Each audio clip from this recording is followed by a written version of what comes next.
आज की इस क्लास में मैं जोगिंद्र कुमार आप सभी का स्वागत करता हूं। देखिए प्रश्नावली 4.6 का प्रश्न नंबर 1, संलग्न आकृति देखकर लिखिए। ये आकृति है, इसे देखना है और ए वृत्त का केंद्र लिखना है, बी 3 त्रिज्याएं लिखनी है, एक व्यास लिखना है, जीवा लिखनी है, अभ्यंतर में 2 बिंदु, बहिर्भाग में 1 बिंदु, एक रेखाखंड, एक वृत्तखंड। ये सब लिखने से पहले हमें वृत्त के बारे में चर्चा करनी होगी। हमारी वीडियो में ऐसा हो ही नहीं सकता कि हम किसी प्रश्न को करें और उसके में दिए गए बिंदु के बारे में चर्चा ना करें। इससे पहले वीडियो में भी हम त्रिभुज के बारे में, चतुर्भुज के बारे में चर्चाएं कर चुके हैं। आइए वृत्त को भी हम एक टीएलएम के द्वारा समझते हैं। देखिए ये एक वृत्त का मॉडल है। अब इसमें हम आपको वृत्त बताते हैं कि वृत्त कहते किसे हैं। एक निश्चित बिंदु से समान दूरी पर चक्कर लगाने से बना बिंदुओं का पथ वृत्त कहलाता है। क्या कहा है? एक निश्चित बिंदु से समान दूरी पर चक्कर लगाने से, देखो यहाँ पर समान दूरी पर चक्कर लगाया जा रहा है, ना समान दूरी पर। ये देखो, बना बिंदुओं का पथ वृत्त कहलाता है। इसके बाद वृत्त में एक निश्चित बिंदु को हम क्या कहते हैं? वृत्त का केंद्र कहते हैं। क्या कहते हैं? केंद्र कहते हैं। और केंद्र से निश्चित दूरी, जो केंद्र से जो वह समान और निश्चित दूरी होती है उसे हम वृत्त की त्रिज्या कहते हैं। क्या कहते हैं? त्रिज्या। और जो निश्चित दूरी पर बिंदुओं का पथ है इसे हम परिधि कहते हैं। क्या कहते हैं? परिधि कहते हैं। जो समान दूरी पर बिंदुओं का पथ है उसे हम परिधि कहते हैं। और वृत्त की परिधि के बिंदु से दूसरे परिधि के बिंदु को मिलाने वाली रेखा जो केंद्र से होकर जाती है उसे वृत्त का व्यास कहते हैं। क्या कहते हैं? व्यास कहते हैं। और यह वृत्त की सबसे बड़ी जीवा होती है। क्या होती है? जीवा। जीवा परिधि के किन्हीं 2 बिंदुओं को मिलाने वाली रेखा को कहते हैं जीवा। और अगर ये जीवा केंद्र से होकर जाए तो इसे हम व्यास कहते हैं। और व्यास का आधा होती है त्रिज्या। क्या होती है? व्यास का आधा। देखो ये ऐसे व्यास का आधा त्रिज्या होती है, क्योंकि आधा इधर है और आधा इधर है, तो व्यास का आधा त्रिज्या होती है और त्रिज्या का दुगुना व्यास होता है। ठीक है। अब देखो, अगर हम ऐसे कर दे, 2 त्रिज्याएं मिला दे आपस में, क्या करते?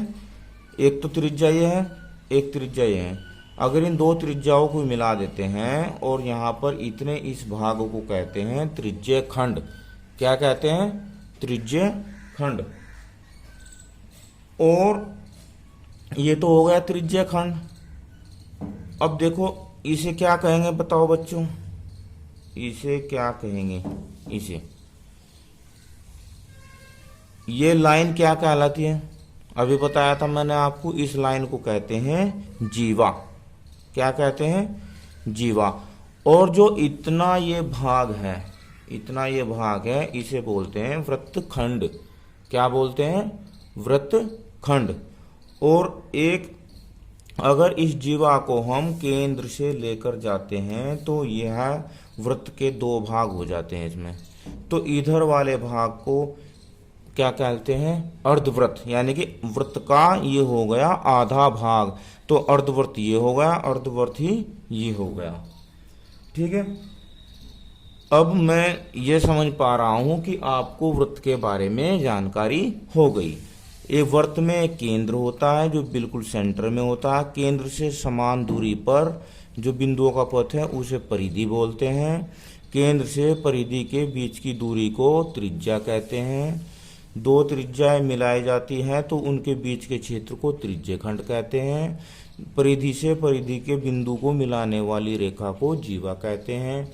ठीक है, अब आइए प्रश्न को देखते हैं। अब देखिए, वृत्त का केंद्र क्या होगा बताओ? केंद्र, बीच का सेंटर पॉइंट ओ, तो इसका आंसर हो जाएगा बिंदु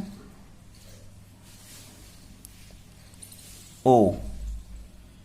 तीन त्रिज्याएं, अब त्रिज्या हमने बताई थी केंद्र से परिधि के बीच की दूरी, तो त्रिज्या एक तो ओ सी हो जाएगी। क्या हो जाएगी? ओ सी, यहां लिखते हैं ओ सी, और त्रिज्या को हम ऐसे क्योंकि ये रेखाखंड है। और दूसरी ओ ए ओ बी, ओ ए और ओ बी, ये त्रिज्याएं हो जाएंगी। एक व्यास केंद्र से होकर जाने वाली बड़ी जीवा, तो व्यास कौन सा आ जाएगा बताओ? व्यास हो जाएगा ए सी। क्या हो जाएगा? ए सी। इसके बाद एक जीवा। अब जीवा देखो, जीवा तो इसमें दो तीन है। देखो, एक तो ये भी है, देखो ई डी, एक या बड़ी जीवा है ए सी। ठीक है, तो हम ये लिखते हैं ई डी, ये हो गई इसकी जीवा। अभ्यंतर में दो बिंदु। इस अध्याय में अभ्यंतर और बहिर्भाग के बारे में काफी चर्चा हो चुकी है। अभ्यंतर बोलते हैं अंदर का भाग और बहिर्भाग को बोलते हैं बाहर का भाग। ठीक है, तो अभ्यंतर में दो बिंदु, इसके अंदर कहीं दो बिंदु देखो। अब देखो अंदर एक तो पॉइंट ये P है। क्या है? P, एक तो P बिंदु है, और एक O भी अंदर है, O, P और O। बहिर्भाग में एक बिंदु, बहिर्भाग बाहर के भाग में एक बिंदु। अब बाहर देखो Q नजर आ रहा है आपको, ये बाहर है वृत्त से, तो ये इसका आंसर हो गया Q, बिंदु Q। अब देखो, एक त्रिज्य खंड दो त्रिज्याओं से बना जो खंड है, जो एरिया है, उसे हम त्रिज्य खंड बोलते हैं। तो देखो, एक तो त्रिज्या यह होगी ओ ए, एक ओ बी, और ये इतना एरिया है, इसे हम क्या बोलते हैं? त्रिज्य खंड। तो इसे बोलेंगे ए ओ बी, ए ओ बी। और यहां चलो लिख देते हैं छायांकित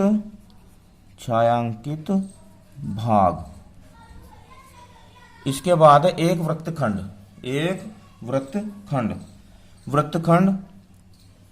ये देखो, ये वृत्तखंड है। वृत्त का भाग, खंड का मतलब टुकड़ा, वृत्त का एक टुकड़ा। तो रेखाखंड, यहां लिखेंगे रेखाखंड ईडी का छायांकित